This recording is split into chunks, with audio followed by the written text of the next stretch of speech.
Então, boa noite a todos. Nós estamos aqui numa reunião científica aqui da Mais 60 Saúde. Hoje é um dia especial. Nós temos um grande convidado aí, que é o Reginaldo Valastro. Ele é coordenador da residência médica do Odilon, né, Reginaldo? E presidente da Sociedade de Clínica Médica da Regional Minas Gerais, né? E o Reginaldo está aqui hoje graças a Laila, né, que intermediou esse convite, mas, coincidência ou não, é um tema que eu gosto muito de estudar também, e é difícil achar uma pessoa que estuda medicina baseada em evidência e compaixão, empatia, né, e o efeito do cuidar no tratamento dos pacientes, né? E nós achamos, né, o Reginaldo. Então, Reginaldo, queria te passar a palavra e a gente vai ter hoje uma apresentação de 30 a 40 minutos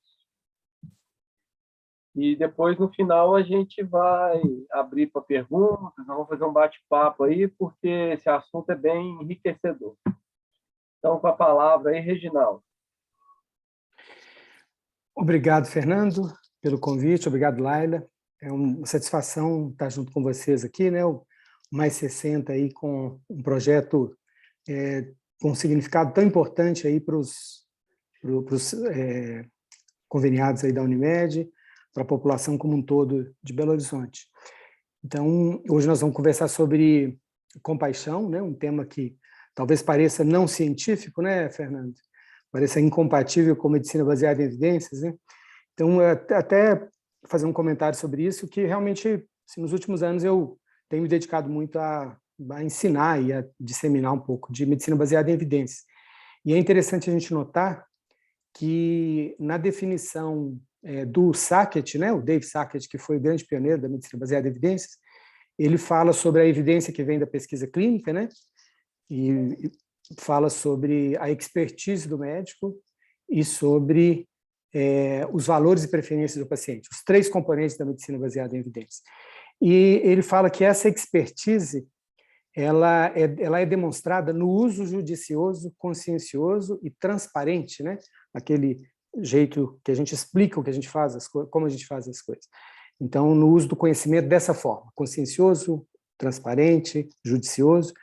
E ele diz o seguinte, que isso aí, a expertise ela é demonstrada também numa atitude compassiva que permite conhecer os pacientes. Se você não conhece os pacientes, você não consegue fazer boa medicina baseada em evidência. Então, a atitude compassiva é compaixão, né? Então, na definição de MBE está a compaixão. Então, acho que é algo bem familiar, então, que a gente deveria até estar falando mais sobre ela. Então, vamos para a apresentação. Depois a gente espera ter um bate-papo bem interessante, né? Vou compartilhar a tela aqui com vocês. E aí, tirem do modo galeria, para vocês poderem visualizar melhor o meu slide. Se não estiverem visualizando, me avisem. Agora eu não vejo mais vocês aqui, eu só vejo a minha tela, eu não consigo ver vocês, para não perder nenhum ponto aqui. Então, qualquer coisa me avisa aí, tá bom, Fernando? Tranquilo? Está me ouvindo? Tá certo, tá certo. Qualquer Ótimo, coisa... obrigado. Pois é, então, conversando com o Fernando, a gente ficou até em dúvida que título colocar, né? Acabamos colocando aí um pouco de, né, o profissionalismo, né, que é esperado, né, de cada um de nós no ato de cuidar, né? E como que a compaixão entra nisso, né? Então, a gente vai falar um pouquinho de alguns conceitos que vão nos ajudar a sistematizar e a refletir melhor. Vamos conversar sobre evidências, claro, né? Vamos pensar quem mais no mundo está falando de compaixão, né? Quem mais poderia servir de referência para essa nossa reflexão, né? E talvez a gente pensar como que nós poderemos começar, não, né? Porque acho que todos nós já começamos nessa busca de sermos mais compassivos, né? Porque isso está na essência de sermos melhores seres humanos. Mas por onde recomeçar, né? Recomeçar a cada dia é sempre um pensamento de todos nós, né? Então, os conceitos, eu acho que eles são bem importantes, né? Acho que a gente deve fazer uma pausazinha para falar sobre eles, né? E o profissionalismo já vem à mente da gente de que a medicina, né, se consolidou como um segmento organizado da sociedade, né, um grupo de pessoas que faz um juramento né, que faz um juramento, que segue um código de ética, né, que aspira a um padrão de excelência, que tem a ciência como seu referencial maior, né, as evidências, como nós falamos. Então, de certa forma, a gente poderia falar que existe um contrato social, né, entre nós que fazemos parte da medicina, e a sociedade. E aqui eu peço até desculpas, eu deveria ter até incluído, porque eu vou falar às vezes de medicina, mas quando eu estiver falando de medicina, eu estou falando de todas as áreas da saúde. Todo profissional que se encontra com o paciente, né, que tem um encontro clínico com o paciente, e dali sai alguma produção de saúde, né, alguma intervenção com o objetivo de algum efeito bom, né, e que se baseia em compaixão, deve estar incluída aí nessa relação de cuidado, nesse profissionalismo, apesar de eu ter usado, como médico, ter usado mais o referencial da minha profissão. Então, é interessante que a gente está acostumado muito com vedado, né, com o que a gente não deve fazer, né, e talvez a gente fale pouco sobre o que a gente deva fazer, uma atitude mais positiva, né, uma psicologia mais positiva. Então, o Código de Ética Médica, ele demora para abordar algo relacionado à compaixão, mas lá no artigo 23 ele fala, olha, é vedado tratar o ser humano sem civilidade. Então, a gente poderia pensar que a ausência de civilidade seria o extremo, né, oposto à compaixão, ou desconsideração, né? Então, nós estamos falando de novo do oposto. Desrespeitar sua dignidade ou discriminá-lo de qualquer forma ou sob qualquer pretexto. Deixar de garantir ao paciente o exercício do direito de decidir livremente sobre sua pessoa e seu bem-estar, bem como exercer sua autoridade para limitá-lo. Então, nós estamos vendo que a palavra autoridade, né, que talvez a relação não deva ser hierárquica, né, acho que aqui já dá para a gente ver que o extremo seria a incivilidade. E aí é interessante a gente perceber que no grupo de pessoas que estão conversando sobre isso no mundo, tem um grupo muito preocupado com a incivilidade. E aí eles usam um experimento para fazer uma campanha contra os atos rudes, né, contra a incivilidade, né? A campanha se chama Civilidade Salva Vidas. E esse slide aqui é para isso. Olha, no bloco cirúrgico, né, algo inesperado acontece e aí eles mediram a performance dos anestesistas. Então, os anestesistas que tinham uma performance impecável, né, diante de um cenário compassivo, né, de um cenário de civilidade, 91% tendo essa performance ótima, né? Diante de uma atitude de comportamento rude, né? De grito, de briga, né? Essa performance cai. Ou seja, o comportamento rude, né? O comportamento que se afasta da compaixão, né? Diametralmente oposto à compaixão, ele interfere na performance das pessoas. Então, no mínimo, nós precisamos fazer uma campanha pela civilidade, né? E essa experiência foi repetida também em UTI neonatal, né? Que, de novo, no ambiente de treinamento, né? Uma equipe de um médico e 2 enfermeiras fazendo um treinamento, e o treinamento, né, é de ações que são multiprofissionais. Aqui o D é de diagnóstico e o P é de procedimentos. Então, vocês veem que, na situação de civilidade, a nota foi 3,2, né, do desempenho, para a questão diagnóstica, e 3,3 caindo, aí, né, tendo um prejuízo grande, né? E a gente pensar que isso aconteceu entre neonatologistas, né, que são profissionais tão atenciosos. Então, ou seja, os comportamentos rudes, eles prejudicam a performance do profissional, eles afetam o seu profissionalismo, por assim dizer. Então, os comportamentos rudes, grosseiros, mal educados, né, diante de inesperados, que acontecem tanto na medicina, precisam ser interrompidos, né? Como diz essa campanha aí da civilidade salva vidas, né? Civilidade traz qualidade e salva vidas. O interessante é que nesse experimento os anestesistas que tiveram a sua performance prejudicada não perceberam isso. Isso passou despercebido, né? No entanto, olha que interessante, né? O efeito desses comportamentos rudes. 80% das pessoas perderam tempo preocupando com aquilo que tinha acontecido ao longo do dia. 38% reduziram a qualidade no trabalho, 48% reduziram o tempo no trabalho, né? Não conseguindo se concentrar. As testemunhas que estavam relativamente distantes, 20% pioraram a sua performance, 50% saíram dali com menos vontade de ajudar os outros, né? e os usuários que ficaram sabendo, né, nem precisavam ter presenciado, a maioria, 75%, perdem o entusiasmo pela organização, né? Naquele experimento lá da unidade neonatal, eles perceberam que a queda na performance relacionada ao diagnóstico ela ocorreu principalmente porque as pessoas não compartilhavam informações que surgiam, né, a cada momento ali durante o treinamento. E no procedimento, porque elas não pediam ajuda, né? E o trabalho ele era multiprofissional, ele incluía essa competência, né, de trabalhar junto, de pedir ajuda. Então, ou seja, o comportamento rude ele nos impede de colaborar, né, de buscar ajuda. Então, falando isso aí sobre o intolerável, que seria o oposto da compaixão, os comportamentos rudes, né, a ausência de civilidade, seria melhor a gente falar de coisas positivas. Vamos falar um pouquinho de empatia, compaixão, respeito e segurança psicológica, que eu acho que são conceitos-chave que, volta e meia, a gente não dedica a eles o espaço que eles precisam ter, né? Então, empatia é colocar-se no lugar do outro, né? Parece algo simples, né? Mas não é, né? Cada um tem a sua história, cada um tem as suas dificuldades, né? Mas a definição é essa, que seria uma resposta emocional à dificuldade, estado, dor ou sofrimento do outro e a comunicação dessa resposta. Então, é a gente entender que alguém passa por experiências, tem sentimentos, tem necessidades, né? E que talvez a gente não deva julgar, né? Mas sim ser empático com as pessoas, né?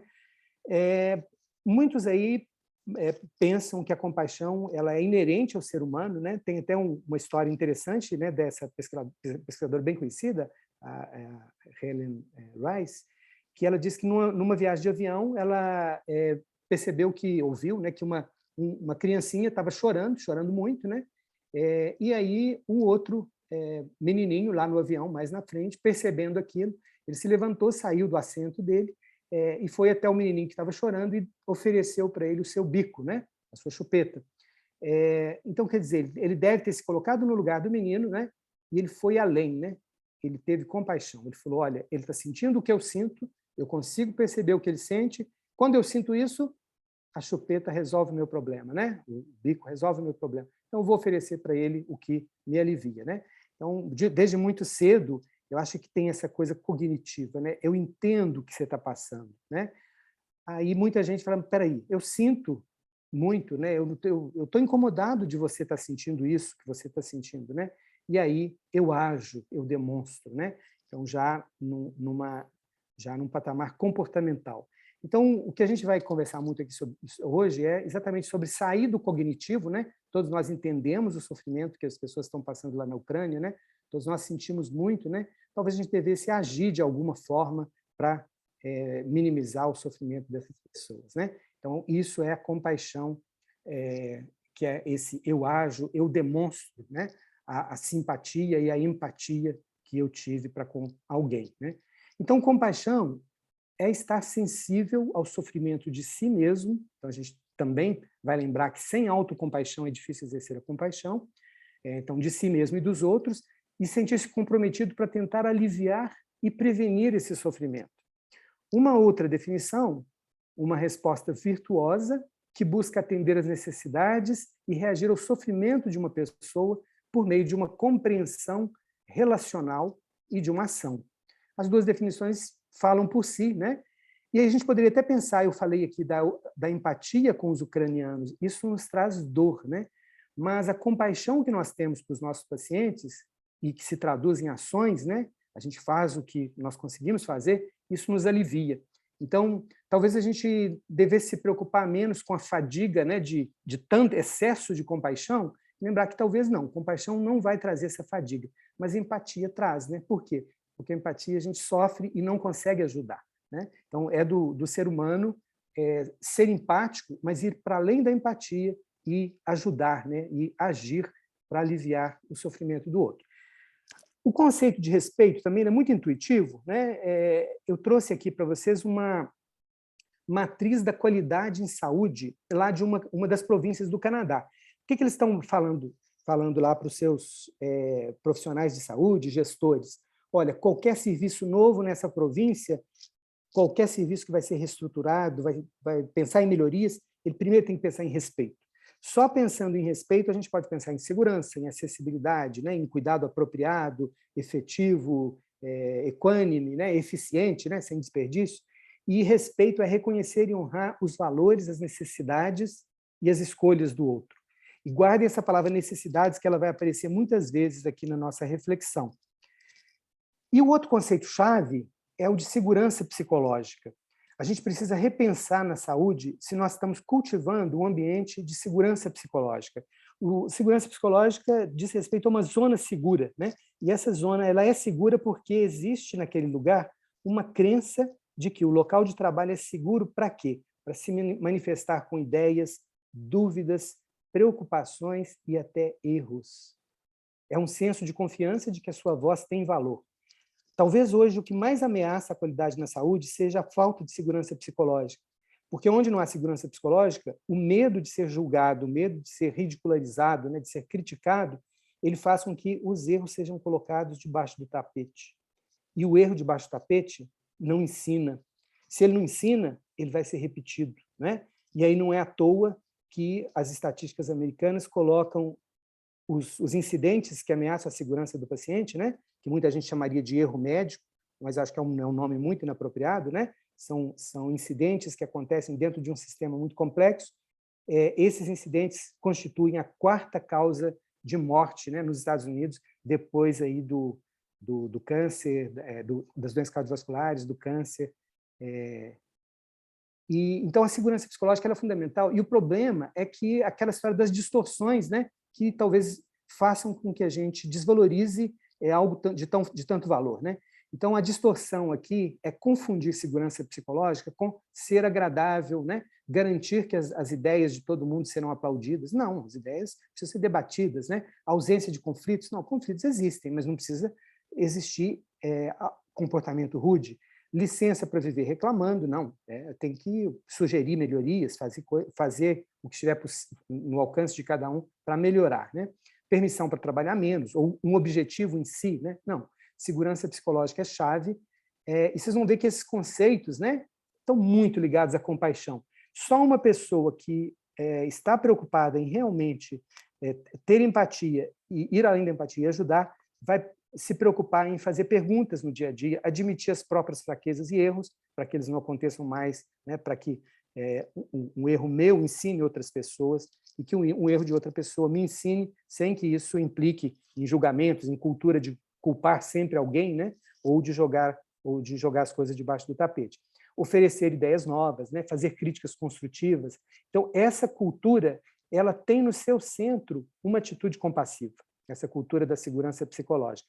E ela é muito importante porque, quando a gente tem, então, nesse gráfico aqui, a gente poderia pensar que a segurança psicológica sobe, né, ela aumenta subindo, e a performance, né, a qualidade, os resultados, a qualidade, ela aumenta aqui para a direita.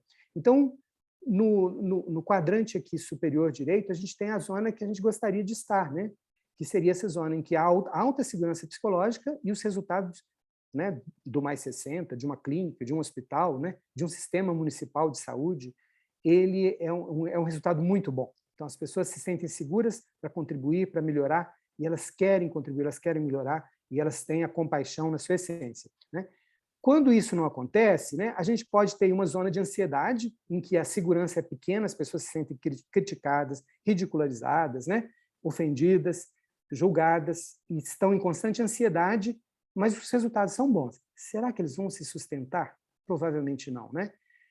Por outro lado, se a gente tiver uma alta segurança psicológica e não houver liderança para buscar bons resultados, né, as pessoas vão estar todas muito confortáveis, né, mas esse conforto também vai causar tédio, né? Com certeza isso também não é sustentável, e o pior, né, os resultados são péssimos, né? Então, aquela organização com certeza não vai sobreviver. E o pior de tudo, né, quando as pessoas estão apáticas e mesmo assim, né, a segurança psicológica está baixa, né? Então, mesmo assim se sentem ameaçadas. Então, a gente acho que fica claro aqui que toda organização, toda clínica deveria almejar essa cultura onde a compaixão de um pelo outro, né, entre os profissionais e também pelos pacientes, constrói essa cultura onde a segurança psicológica é um valor muito importante, né? Então, falando sobre esses conceitos, vamos agora partir para algumas evidências sobre compaixão. Essas evidências, quem tiver interesse, uma referência maior, esse livro, escrito por um emergencista e um intensivista americanos, que eles pensaram o seguinte: olha, a gente tem que, como a gente preocupa com a economia, né, nós precisamos preocupar com a compaixão, né? Eles chamaram até de compassionomics, a economia da compaixão, e colocar esse subtítulo, né, a revolucionária evidência científica de que o cuidado faz, ou de que se importar, né, faz a diferença. E aí eles demonstraram, né, com várias revisões sistemáticas aí de pesquisa qualitativa e quantitativa, de que a compaixão tem efeitos muito importantes sobre desfechos clínicos, sobre experiências dos pacientes e dos trabalhadores, inclusive reduzindo o burnout, sobre redução de custos, né? E a compaixão também tem efeito sobre a redução de litígio. Talvez isso aqui seja um alívio, né, assim, para muitas pessoas que talvez vivam o dia a dia se sentindo ameaçadas, aí, preocupadas com o litígio, né?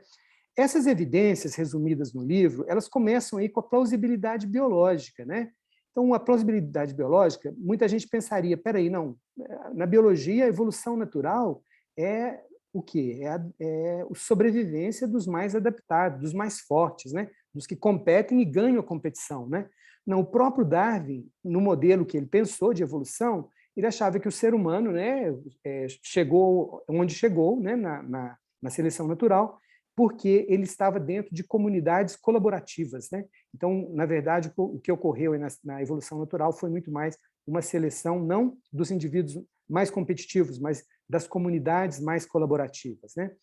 E aí vem a história, né, de que na filogênese, né, os mamíferos tiveram aí o cérebro crescendo, né, e chegamos aí no ser humano com o maior cérebro. Isso trouxe as repercussões sobre a gravidez, sobre o parto, né, sobre um bebê que depende demais. Então, isso foi ainda mais cultivando aí esse cenário em que a gente tem que se colocar no lugar do outro e cuidar do outro, né? Como aquela música, né, de que todo mundo já foi neném, né? Então a gente tem que cuidar muito das nossas crianças, né? Porque todos nós estamos no lugar delas. Uma evidência forte de que treinamentos ligados à compaixão, eles produzem efeitos na estrutura do cérebro, e que as áreas que são ativadas durante experiências boas, né, do ser humano, elas são potencializadas, né, e elas começam a funcionar mais e melhor com esses treinamentos ligados para a compaixão. Então, quer dizer que é possível ensinar, transferir habilidades relacionadas à compaixão, e que isso se traduz, inclusive, em alterações estruturais e funcionais que podem ser medidas no sistema nervoso.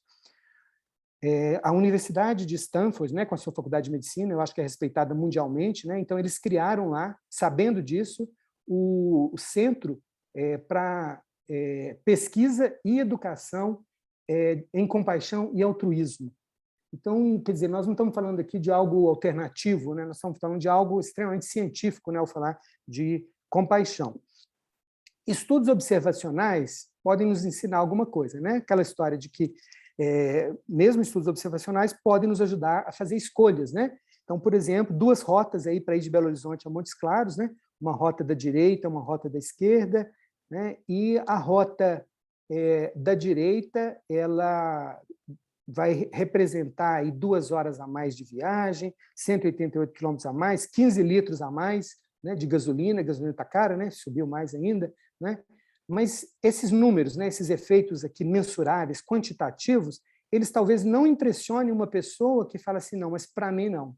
Esse caminho mais longo passa por Pirapora, passa por Três Marias, eu nunca estive lá, é a minha chance de, ao chegar em Montes Claros, chegar lá com uma história. Passei por essas 2 cidades, vi um pôr do sol maravilhoso, né?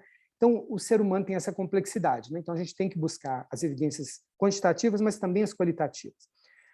Voltando nas evidências observacionais quantitativas, né, então a gente tem aí dados muito consistentes mostrando que solidão aumenta o risco de morte prematura. Em pacientes com infarto, essa mortalidade é triplicada na solidão. A gente poderia pensar que solidão é ausência de compaixão, né? Compaixão é gente por perto querendo ajudar, né?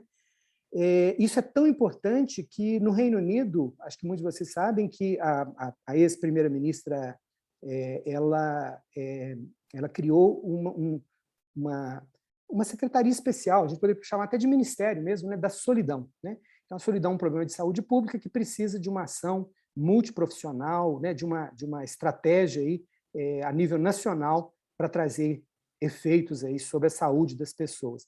Então, é uma preocupação mundial.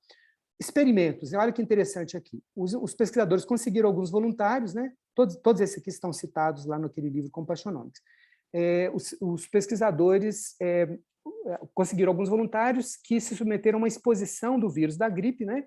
Eles foram observados 2 semanas antes e 2 semanas depois, né? E aí, olha que interessante, eles mediram várias coisas e perceberam assim, que vários indicadores, né, de uma vivência, de uma convivência compassiva, resultou em menos gripe, né, em menos manifestações, né? Então, houve a infecção, mas não houve a doença, a gente poderia resumir dessa forma.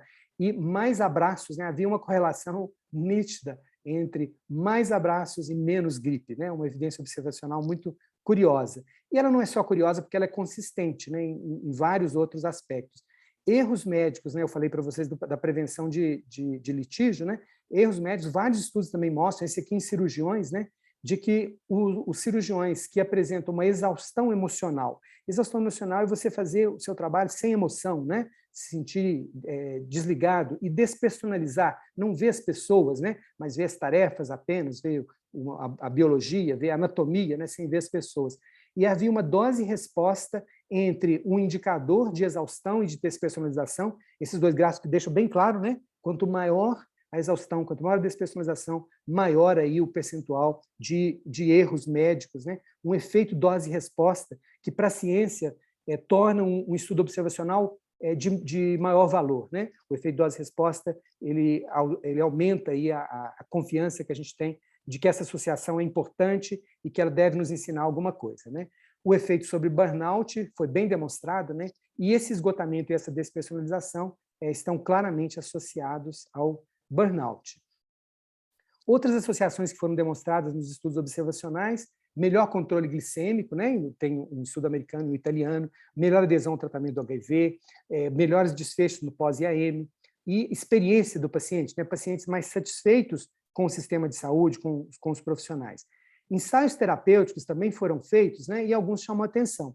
Esse aqui, por exemplo, né? Então, foi um estudo em que compararam uma visita pré-anestésica com um treinamento para fazer essa visita de uma forma compassiva versus o cuidado usual. E isso resultou em uma utilização muito menor de opiáceos no pós-operatório, né? Então, o cérebro ele reage à compaixão dos outros, né, de uma maneira muito impressionante.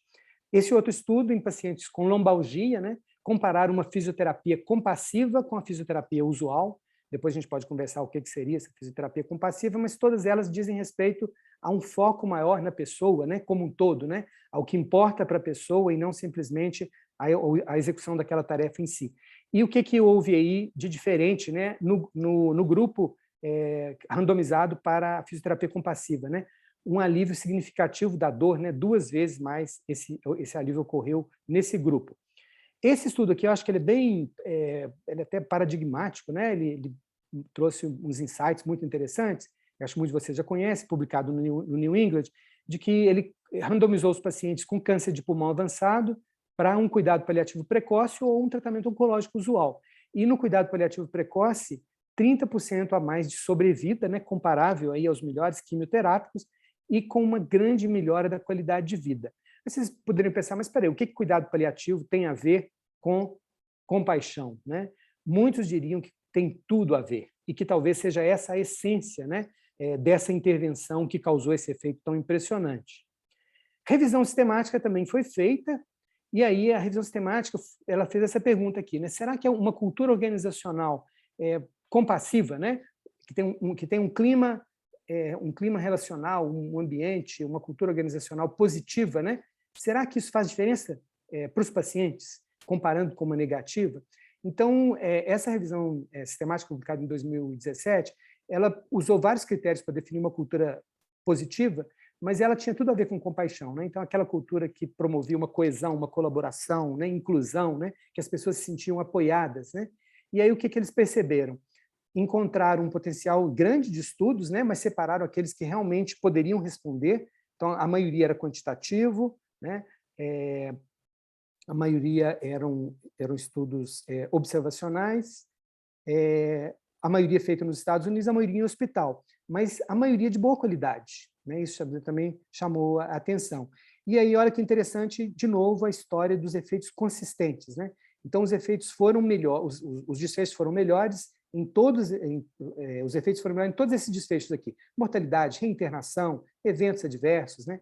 As experiências dos pacientes, né? Satisfação, o humor, qualidade de vida, para geriatria, quedas, úlceras de pressão, né? Também essas instituições que tinham aí a compaixão tiveram melhores indicadores nesses itens, como também infecção relacionada à assistência à saúde, tromboembolia venosa, interessante, né? Incontinência, distanásia, talvez a gente esqueça, né, que distanásia seja talvez uma das manifestações aí mais rudes, né, da nossa medicina moderna, né?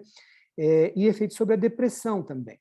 Então, a gente precisa parar diante dessas evidências, né, e pensar um pouco se a gente não deveria estar falando mais sobre isso, né, e olhar um pouco para quem colocou a compaixão na sua agenda.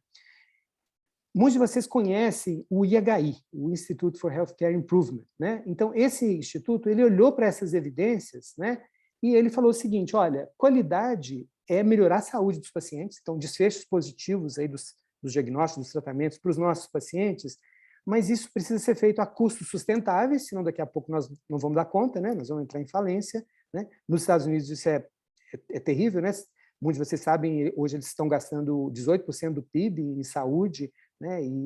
E é insustentável a longo prazo, né? Mas que tanto os trabalhadores da saúde quanto os pacientes precisam ter boas experiências no ato de cuidar. E aí, de novo, nós estamos falando de compaixão, né? Não tem jeito de ter boas experiências sem compaixão, isso simplesmente não existe, né? E o IHI, olha que interessante, né?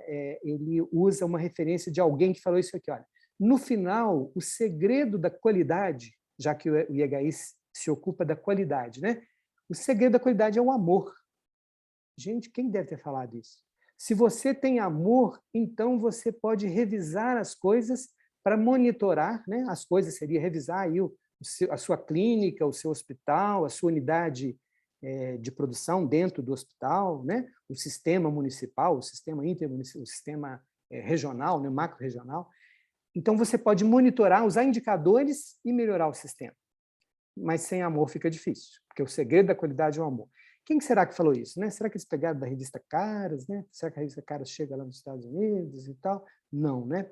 Eles pegaram isso aqui do pai dos indicadores da saúde, o Avedes Donabedian, né? O Donabedian morreu com 80 e poucos anos em 2000, e no final da vida ele falou: olha, isso tudo que nós trabalhamos, esse tanto de indicador, isso é uma ferramenta boa, mas ferramenta boa tem que ser nas mãos de quem sabe usar, né? A gente sabe disso de instrumento musical, né? Sem emoção, né? Sem amor, a música perde a sua graça, né? Então, talvez os nossos instrumentos tenham que se parecer um pouco com música, né? Eles precisam de amor que está muito próximo de compaixão. E o próprio IHI ele diz o seguinte: aumentar a alegria no trabalho é estratégico. Então, se você busca qualidade, eles têm lá uma matriz, um programa de desenvolvimento da alegria no trabalho. E isso é estratégico, isso aí não é um plus, né? Não é, vou fazer aqui uma gracinha com os funcionários aqui desse meu setor. Não, isso é estratégico para a qualidade, né? Se você quer bons indicadores ali daquele seu serviço, você precisa investir em aumentar a alegria no trabalho, é o que nos diz o IHI. E aí eu até achei esse slide aqui muito interessante. Quem vocês acham que colocou esse slide aqui? Qualidade, né? O que o amor tem a ver com isso? Né? Será que esse slide de novo, né, veio, sei lá, de algumas pessoas sentimentais, né, que estão à margem da ciência, né? Não, né? Só reforcei, veio do IHI. E o IHI, olha que interessante, eles dizem, olha, a nossa visão, então o IHI, o Instituto para Melhoria na Saúde, referência para o mundo todo, o próprio Sistema Nacional de Saúde inglês tem uma parceria que é modelo para o mundo, né? Tem uma parceria forte com o IHI, né? O IHI tem pessoas assim que contribuíram demais para o conhecimento da medicina moderna, como o Don Barrick, né? E eles dizem isso, olha, a nossa visão, que todos tenham o melhor cuidado e a melhor saúde possíveis, né? Que as pessoas se beneficiem no seu máximo do potencial que a ciência e o ato de cuidar pode oferecer hoje. A nossa missão, melhorar a saúde e o cuidado da saúde no mundo todo. E é interessante, né, que não tem nenhuma instituição, por melhor que seja, que não queira melhorar, né? Talvez as que não queiram melhorar são as que vão retroceder, né? São as que vão ficar no passado. E eles colocam como valores, olha que interessante, coragem, amor, equidade e confiança. Então, sem essa história de trabalhar com amor, nós vamos estar ferindo a própria autocompaixão, né? Quem sai de casa e fala, eu tenho que ir trabalhar, ele não está sendo compassivo consigo mesmo, né? Ele tá infringindo uma violência contra si mesmo. Eu não posso falar, eu tenho que trabalhar, né? Assim, eu escolho trabalhar, eu estudo para isso, eu quero fazer o meu melhor, né? Eu quero ajudar as pessoas e hoje eu vou trabalhar. E aí, com isso, as coisas já começam bem, né? E aí é possível, né, que o amor ele entre na agenda das pessoas, se a gente acorda pensando nisso e que realmente as ações que vão promover a qualidade, os instrumentos sejam bem utilizados e a gente consiga avançar. Mas olha o tanto de gente que colocou a compaixão na sua agenda, né? Então, a gente já tinha citado o IHI, o NHS, que eu vou ter que reforçar um pouquinho, esse movimento da civilidade, né? Essas pessoas que, através do livro, estão espalhando compaixão pelas unidades de emergência, o centro de terapia intensiva, né? Eles estão até com um projeto muito interessante para diminuir a incidência de sintomas de estresse pós-traumático. E percebam que eu falei sintomas, porque talvez a gente se preocupe muito com o transtorno do estresse pós-traumático, mas quantos pacientes herdam, né, depois de uma experiência de ser atendido com uma situação grave, herdam para o resto da vida um medo, né, uma ansiedade, muitas vezes com a saúde, ou com o hospital, né, o medo do médico, o medo do profissional de saúde, mas às vezes com a própria vida, né?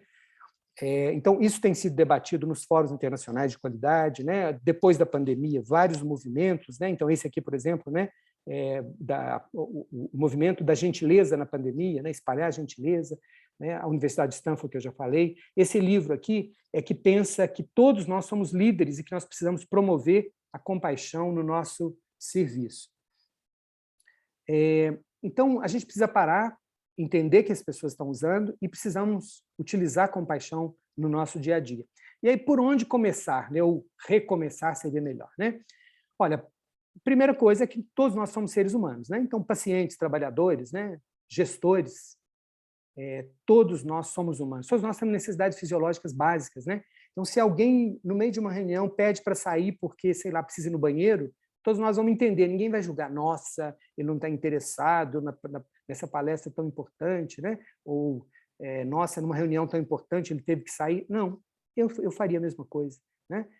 Todos nós temos necessidade de segurança, não só a segurança física, mas a segurança de alimentar, né? Que está muito na moda a gente falar também. Né? Então, o emprego nos traz isso. Né?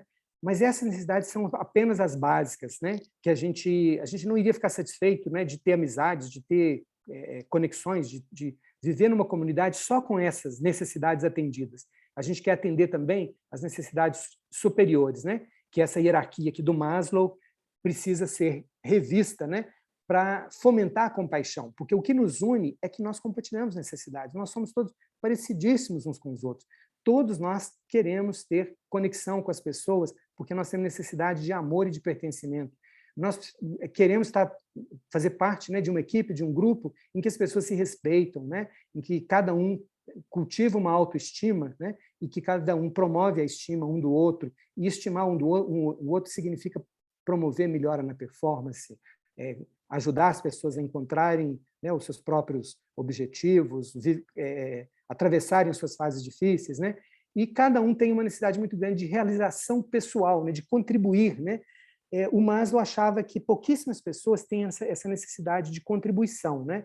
Vários experimentos na saúde mostram que não, né? Que principalmente na saúde, os profissionais de saúde, mas acho que é uma necessidade humana universal, as pessoas querem contribuir para melhorar, né?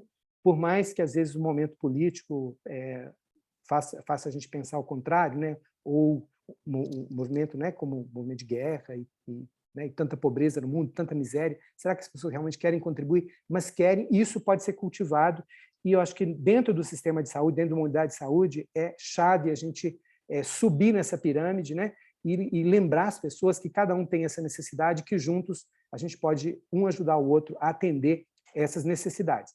Um jeito bom de começar seria falar essa linguagem das necessidades. E aí nós temos um referencial muito bom, que é o referencial da comunicação não violenta, né? O título que foi dado em português, Técnicas para aprimorar relacionamentos pessoais e profissionais. Então, vejam aqui, nós estamos falando de equipes de saúde, né?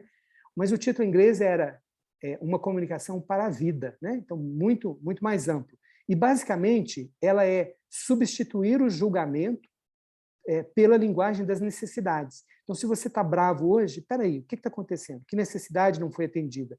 E, às vezes, é uma necessidade, inclusive, de treinamento, né? Ou de uma atenção, né? Ou de uma folga, né? Mas, muitas vezes, às vezes, falta só de compaixão mesmo, né? De alguém que chega e empaticamente escuta e propõe um jeito melhor de ajudar, né? Então, a CNV é isso, ela propõe aí um modelo, é só um incentivo para quem quiser, né? Tem podcast, tem vídeos no YouTube, né? Esse livro, tem vários recursos interessantes, que eu penso hoje que é algo básico para o profissional de saúde estudar comunicação não violenta. Então, a CNV, a comunicação não violenta, ela diz o seguinte: a gente tem que estar presente para a gente ver as pessoas. Então, o oposto disso seria as pessoas se tornarem invisíveis, né? Vocês acham que no nosso dia a dia existem pessoas invisíveis para nós? Eu acho que não tem dúvida, né? Alguns trabalhadores, né? Talvez a gente nem pense sobre, poxa, será que isso que eu estou fazendo vai dificultar o dia desse colega trabalhador, né? Então, de observar sem julgar, né, os pacientes, os colegas, né, e observar mais os sentimentos, né? Então, tentar conversar sobre os sentimentos, que por trás dos sentimentos, seja sentimentos de tristeza, de raiva, né, existem necessidades que não foram atendidas, e isso exige uma resposta. E aí vem aquela história do cérebro humano colaborador, né? Uma resposta não é uma reação, né? Então, geralmente, não é aquela primeira coisa que vem à sua mente. É algo que você precisa respirar fundo, dar uma pensada, né? Então, a resposta ela é bem diferente de uma reação e ela está no centro da CNV, né, como forma de atender às necessidades que todos nós, seres humanos, temos, independente de estarmos falando aí, né, do chefe do serviço ou da funcionária contratada, né, ou do paciente que vai ficar ali pouco tempo, né? No Reino Unido, eles falam que isso aí precisa ser traduzido para um nível de liderança, né? E que todos os trabalhadores da saúde devem ser líderes. E que, então, que todos devem estar presentes, né? Escutar ativamente um ao outro. A escuta ativa é chave, né, nesse processo, para aí sim entender o que o outro enfrenta no seu dia a dia de trabalhador, né? E aí sim a gente pode, talvez, exercitar um pouco a empatia, talvez a gente possa se colocar no lugar do outro, né? E, com isso, promover uma ajuda, né? Uma ação inteligente, que geralmente é complexa, que vai precisar de envolver várias pessoas, né? A saúde é complexa. Talvez isso aqui mostre para a gente o seguinte também, que nós deixamos né, acho que nós temos um desrespeito central na saúde hoje, que é o desrespeito à complexidade, né? Quando a gente acha que uma pessoa só resolve tudo, né? Ou que ela não precisa dos outros, ela está desrespeitando a complexidade que é o ato de cuidar.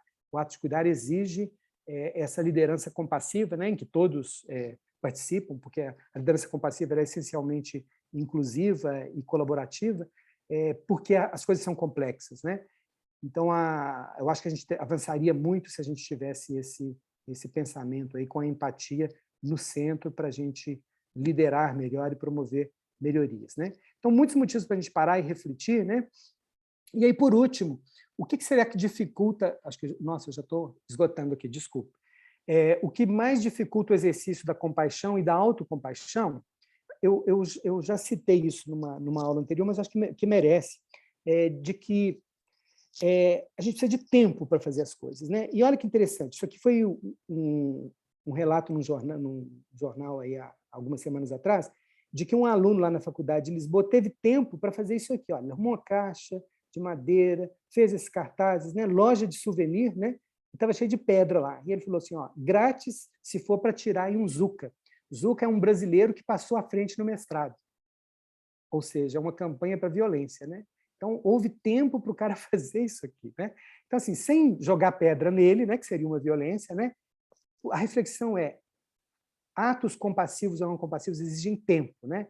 E aí tem um experimento de psicologia bem antigo que nos remete, talvez, a um símbolo aí da compaixão, que é a parábola do bom samaritano, né? Vocês lembram aquela história de que judeus e samaritanos eram inimigos, né? E que um judeu foi vítima dos ladrões, né? Sofreu uma violência física muito grande, ficou todo machucado, né? E que vários judeus, né, compatriotas, passaram por perto e ninguém deu atenção para ele, né? Mas passou um samaritano, e esse samaritano não só ajudou, né, ali naquele momento, como levou ele para um lugar para ser cuidado, né? Valorizou o ato de cuidar, né? Deixou ali alguma reservazinha financeira para, né? Então ele teve tempo, né? E aí nesse experimento, o que eles fizeram? Eles, usando essa parábola que é símbolo da compaixão, eles chamaram lá uns estudantes, né, de teologia lá numa faculdade americana e falaram o seguinte: olha, vocês têm que preparar um sermão sobre a parábola do bom samaritano. E para alguns eles falaram: olha, vocês têm meia hora para preparar. Então vai correndo, né, um por um. No caminho tinha um ator, né, simulando uma dor abdominal insuportável ali, né, gemendo de dor. E os que estavam com pressa, eles randomizaram lá para alguns que tinham que fazer aquilo rapidinho, né? E outros que não, não, vai, faz com calma, reflete bastante, isso é muito importante. E os que estavam correndo não paravam para atender esse ator, né? Então, mostrando para a gente de que, por mais que você seja focado, estudando, refletindo sobre compaixão, se você não tiver tempo para ser compassivo, né? Se você não incluir isso na sua agenda, dificilmente você vai conseguir ser compassivo, né? Então, a proposta é essa, que a gente tenha tempo, né, para falar sobre isso, para refletir sobre isso, para conversar sobre isso. Então, essa que é a proposta. Desculpa aí se eu estendi um pouquinho além dos 40 minutos. Obrigado. Reginaldo, primeiramente, parabéns aí pela magnífica apresentação. Eu já percebi aqui que você fez várias provocações, eu estou com uma série de perguntas aqui, para a gente puxar assunto aqui, espero que todo mundo possa participar também. Eu queria perguntar a sua opinião sobre duas coisas. Coisa que a gente tem visto muito na medicina atualmente, tem até um artigo, não sei se é no New England, do bystander effect, que é o seguinte: o paciente está com um problema de saúde, aí ele vai em vários médicos, e todo mundo fica vendo aquele problema, mas ninguém age, porque é o outro especialista que vai resolver. E diferentemente do que eu acredito, né, que o médico é médico, né? A gente, teoricamente, é capaz de resolver a maioria dos problemas do paciente. Não necessariamente eu vou saber de cabeça, né? Mas eu ligo para um colega, eu tento resolver, eu peço um exame. Tem a ver com isso que você falou no final, né? Assim, será também que isso seria falta de compaixão, né? Ficar vendo o paciente passar na sua frente? Só para a gente puxar assunto aqui. Sim. É interessante assim a forma como a gente estruturou, né, a medicina moderna, assim, altamente tecnológica, né, e muito baseada em procedimentos, né? Então, existe uma preocupação muito grande de que o nosso treinamento, Fernando, ele seja muito voltado para a competição, né? Sabe, para um foco muito grande nas prerrogativas. E eu até lamento que essa palavra foi até utilizada pelo nosso ministro da Saúde, né? Numa época em que um médico tem a prerrogativa, né, da prescrição independente da evidência. Espera aí, né? Se você fecha os olhos à evidência, você está sendo compassivo, né? Então, acho que às vezes a gente é muito formado para isso, e aí é muito fácil, né? Porque aí você fala: não, eu sou nefrologista, né?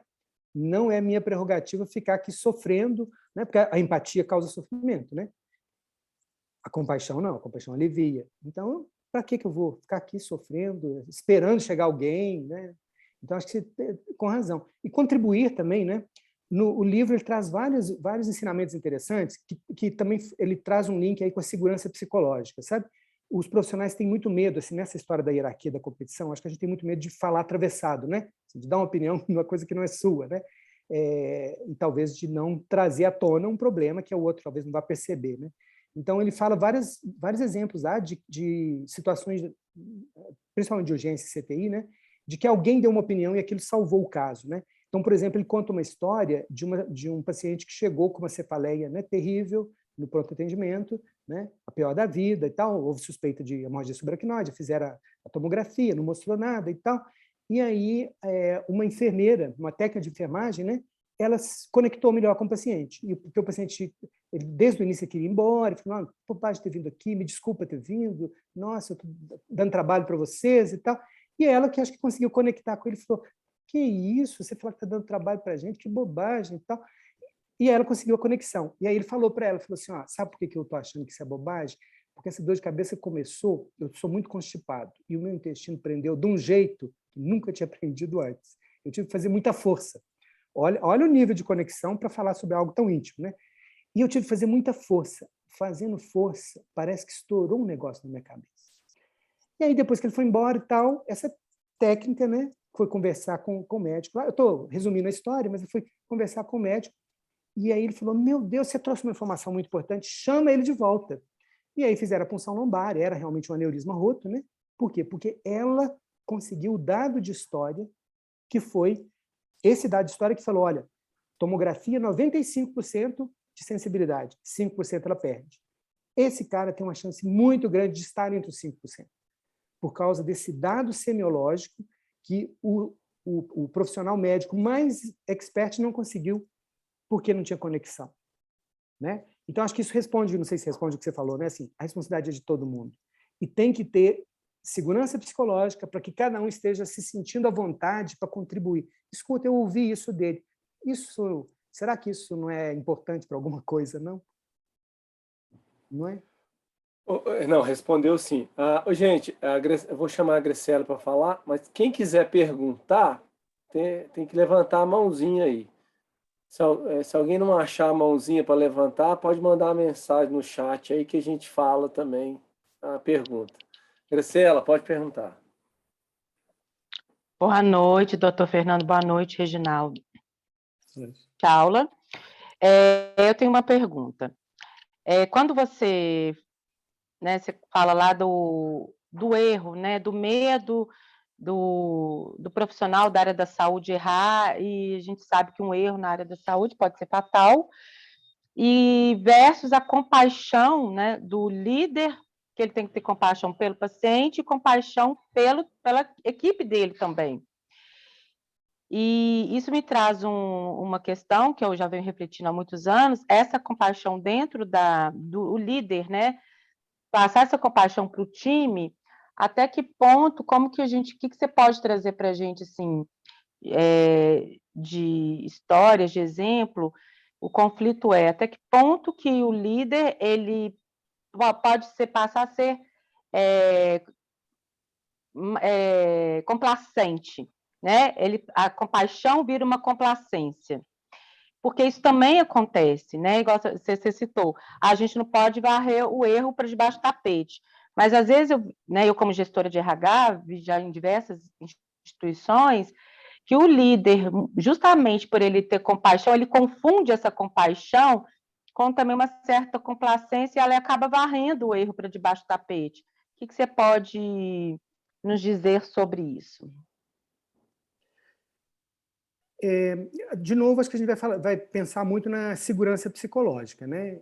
Então, o erro, acho que assim, a gente poderia falar muito aqui sobre segurança do paciente, né? Mas eu não encontrei ainda nenhuma situação, graças a Deus, elas existem, infelizmente, né? Mas nenhuma situação de que alguém saiu de casa, né, e falou assim, hoje eu estou cansado, eu vou fazer as coisas de qualquer jeito. Se der erro, que deu. Se algum paciente tiver um efeito grave, azar é dele. Alguém conhece essa situação? Muito difícil, né? Muito difícil. Graças a Deus eu nunca vi. Então, por que acontecem os erros? Né? Então, tem um modelo lá do James Reason, né, do queijo suíço. Então, ele diz o seguinte, olha, coisas vão sucedendo, né? Então, condições latentes, que ele chama, são os furos no queijo, né? E processos ativos acontecem. Então, ou seja, sei lá, você está cansado, alguém colocou 2 remédios perto um do outro, os 2 são muito parecidos, você estava um pouquinho distraído, pegou. Poxa, se os 2 estivessem longe, não tinha acontecido.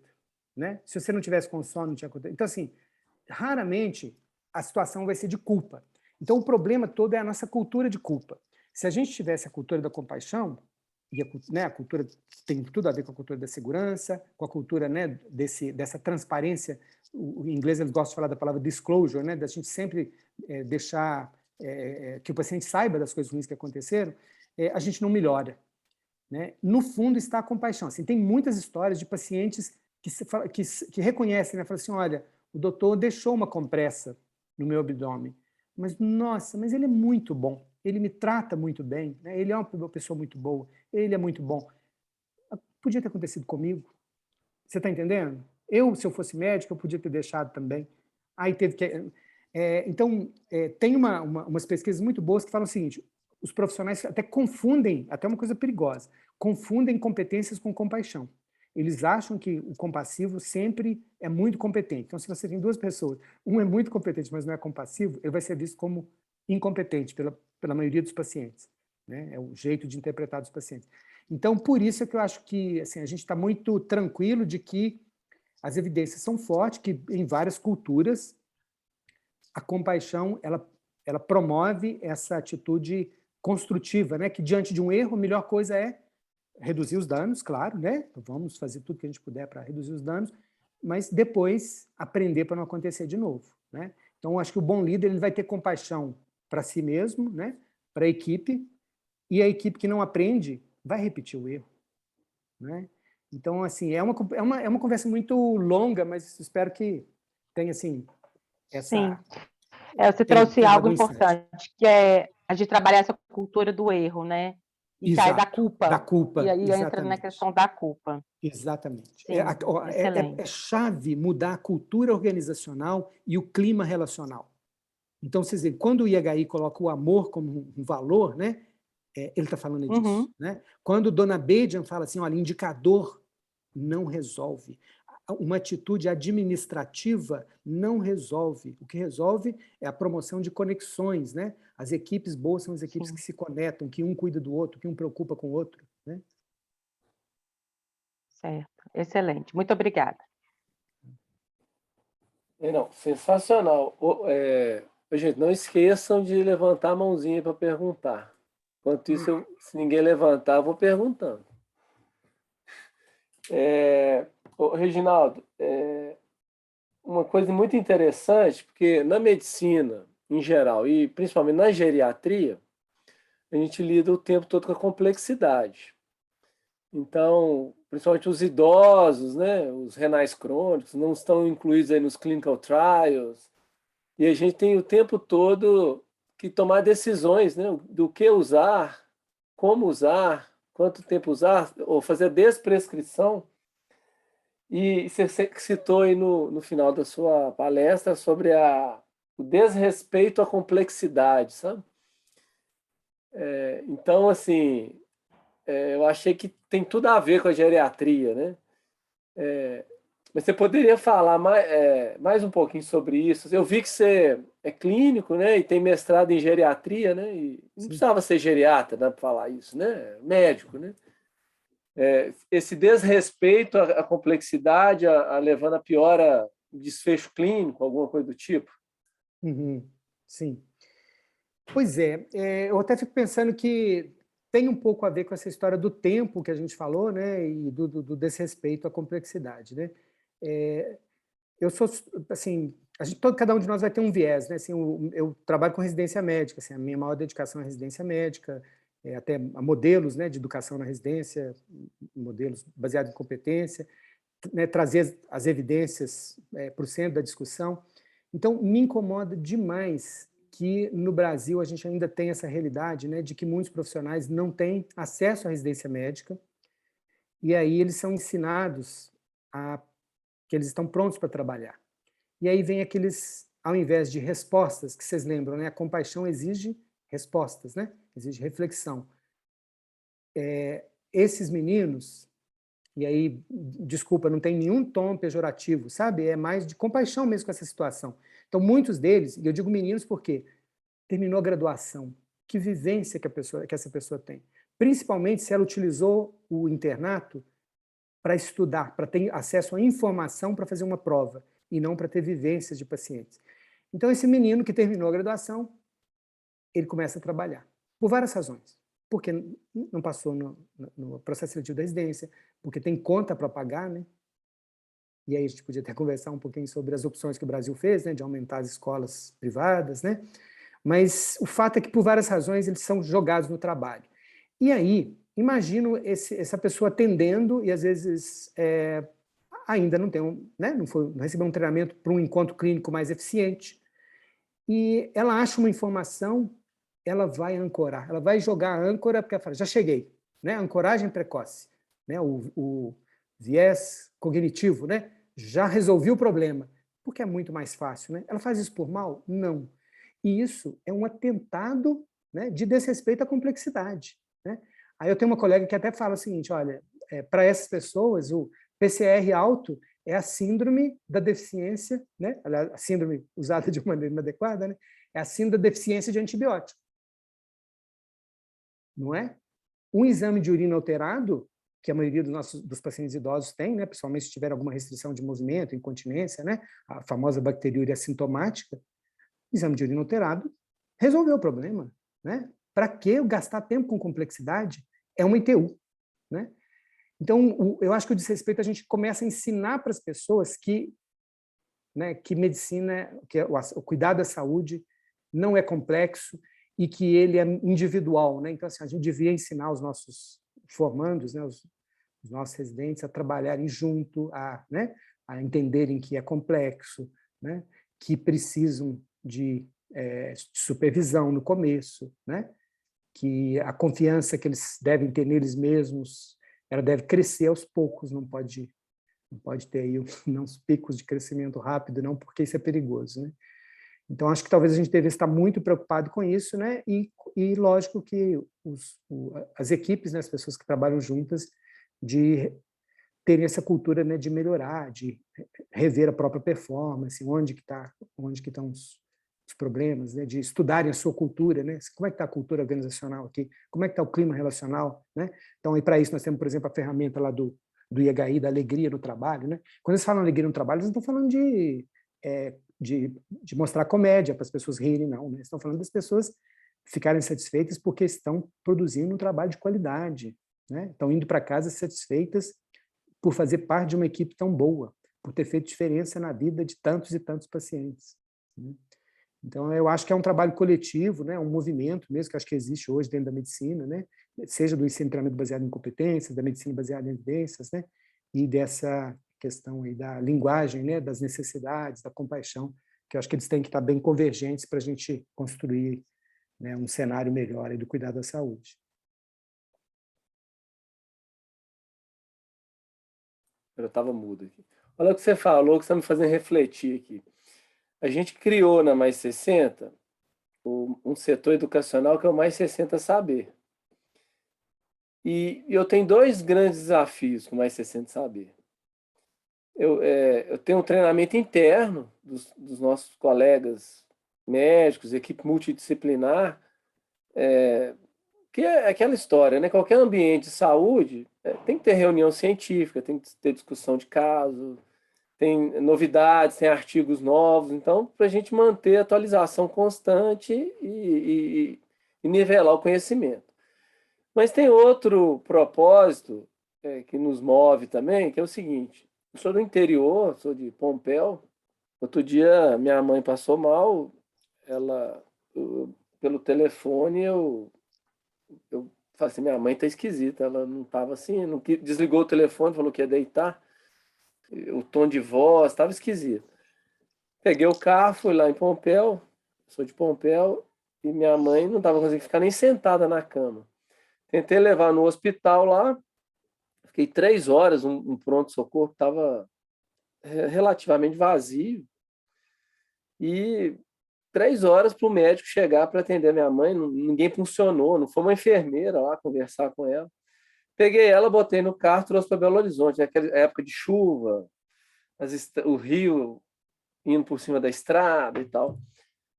E minha mãe está com pneumonia por influenza, um sódio de 110, um potássio 2,9, que eu fui descobrir 5 horas da manhã, da madrugada, no hospital, e quase morreu. Eu falei assim, a gente tem que ter um material educativo para que o pessoal que está no interior, assim, eu sei que o pessoal vê um vídeo à distância, é mais informação do que formação, mas é algo que eu consigo fazer. E, à medida do possível, com reuniões que nem essa, quem possa discutir, abrir a palavra, né? Tentar fazer a diferença. Mas eu compartilho com você essa preocupação, vamos dizer assim. O Brasil, não sei se é o que tem mais escolas médicas no mundo, mas se não for, é um dos 3 primeiros, né?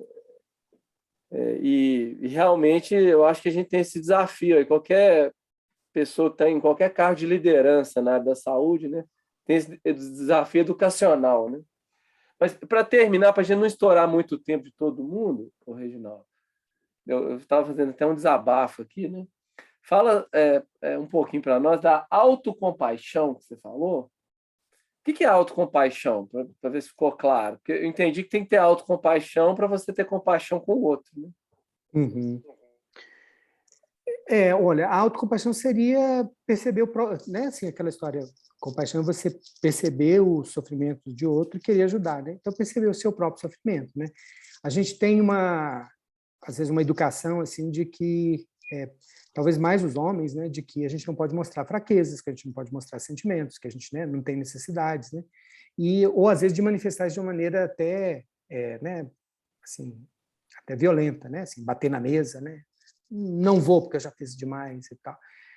Então, assim, como que a gente vai chegar no meio termo, né? Assim, de a gente não fazer aquela violência, igual eu falei, né? De vou sair para o trabalho e falar, nossa, eu tenho que trabalhar, que eu acho que talvez seja a primeira violência do dia, né? De alguém que vai caminhar para o burnout, né?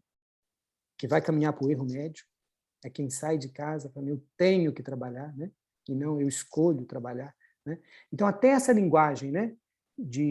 Que você fala com você mesmo. Então, peraí, se todos os dias eu estou saindo, já aconteceu 3 vezes essa semana, de eu sair de casa, eu tenho que trabalhar, eu estou sendo violento, eu não estou tendo compaixão comigo mesmo. Peraí, que sentimento está por trás dessa fala comigo mesmo, né? Que necessidade está por trás? De repente, é uma necessidade de descanso, né? De repente, é uma necessidade de conexão, né? Eu estou dando um plantão num lugar em que ninguém nem me vê, né? Ou que eu percebo coisas, tento ajudar e ninguém me ouve, né? Então, a autocompaixão diz respeito a isso, assim, de perceber as próprias necessidades, né? Então, muitas vezes isso demanda até uma busca por uma ajuda psicológica mesmo, né? E muitas vezes não, muitas vezes é conexão mesmo, né? Assim, é de você ter no local onde você trabalha, né? Tem vários trabalhos mostrando isso, né? De que o que segura as pessoas no trabalho não é salário só, né? Não é só uma estrutura maravilhosa, né? Mas é muito conexão, né? E aí tem vários modelos que podem nos ajudar nisso, nessa história da autocompaixão, porque a autocompaixão nunca é algo totalmente solitário, né? Assim, quando você percebe que você precisa de ajuda, você busca ajuda. Então, ela nunca encerra só na autocompaixão, né? A ajuda sempre vai estar em outros. Então, por exemplo, hospitais americanos que investiram em área de lazer, né? O profissional está meio estressado, aconteceram coisas ruins e tal, ele vai lá para o último andar, e lá tem uma quadra de basquete, tem uma maquininha de café e tal. Se não existe conexão, se não existe alguém para ir com você, para escutar o seu um pouquinho, para jogar o basquete com você, não adianta. Então, assim, a gente tem que promover as conexões, assim. Eu acho que é a essência da autocompaixão, né? Ela tem que começar com uma introspecção e depois ela tem que voltar para essa história do pertencimento, né? Então, acho que na saúde, acho que na maioria das áreas, né? Mas na saúde ainda mais, né? A alienação assim dos processos de trabalho, né? De você só executar tarefa e despersonalizando, isso aí vai levar a um esgotamento emocional e ao burnout, né? Então, a compaixão ela começa nessa percepção de si mesmo, né? E isso às vezes é dolorido, né? Porque assim, às vezes você chega à conclusão de, por exemplo, que eu tenho que sair daquele trabalho, não é verdade? Porque lá não dá, lá é inviável, lá eu tenho que escolher, ou eu cuido de mim ou eu continuo trabalhando lá, né? E isso às vezes é duro. Então, assim, eu acho que a gente são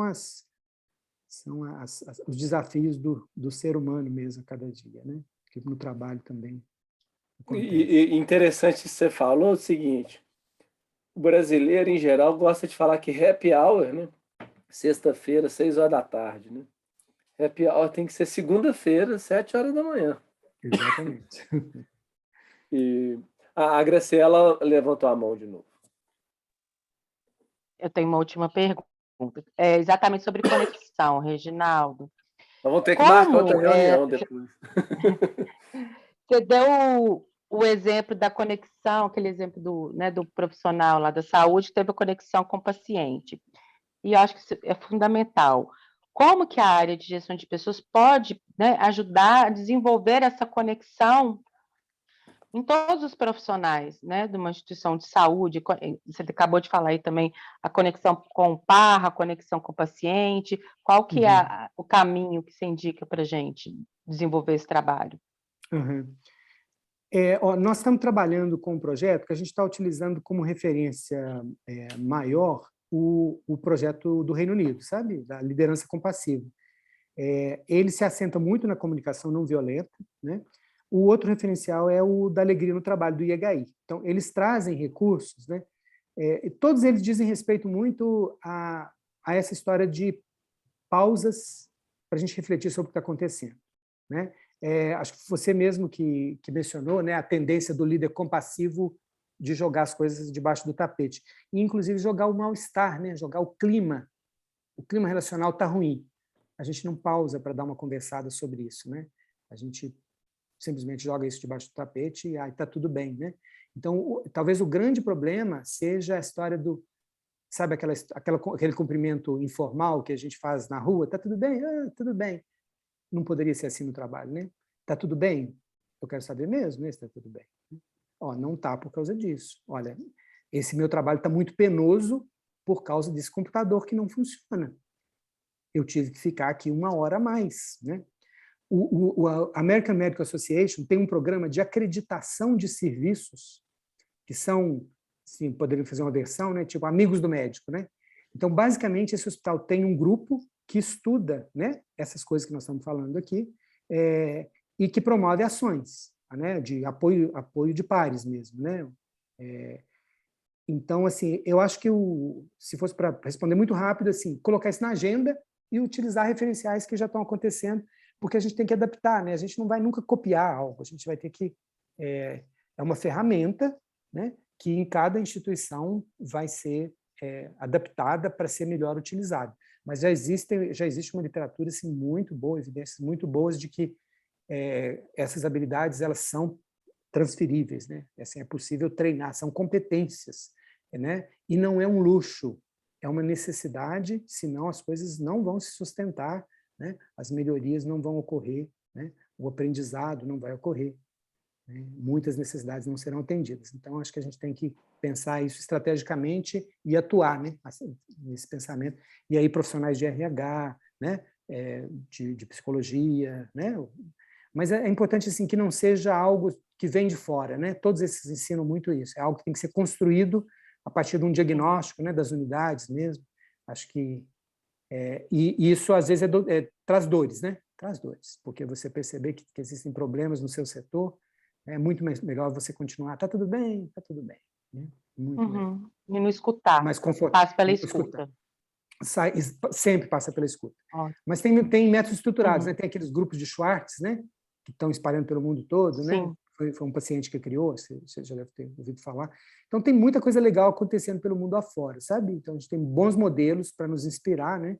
E a gente precisa ter algumas pessoas, né, que se preocupem com isso e que vão trazendo cada vez mais pessoas para falar, não, isso aqui não é um luxo, isso aqui é estratégico. Né? Ótimo. Tive várias ideias com a sua resposta. Obrigada. Ô, Reginaldo, queria agradecer a sua participação, que foi sensacional, agradecer a participação de todos.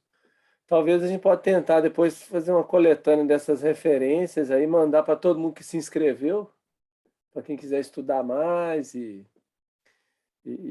eu acho que esse assunto nós temos um grande desafio pela frente aí, para melhorar a saúde daqueles pacientes que a gente cuida, né? Das organizações que a gente trabalha, as pessoas que estão à nossa volta, e às vezes, até quem está distante da gente, com esse mundo online aí, a gente pode também tentar ajudar muita gente. Com certeza. Então, boa noite a todos, e que a gente se encontre aí em próximos eventos aí, com mais frequência. Obrigado pelo convite, espero que tenha sido útil, que tenha trazido algumas provocações e reflexões, né, para alguns desdobramentos bons aí para todo mundo. Muito obrigado. Então tá. Obrigado a todos aí, Reginaldo. boa noite. Obrigada. Obrigado, boa noite. Boa noite, tchau. Tchau.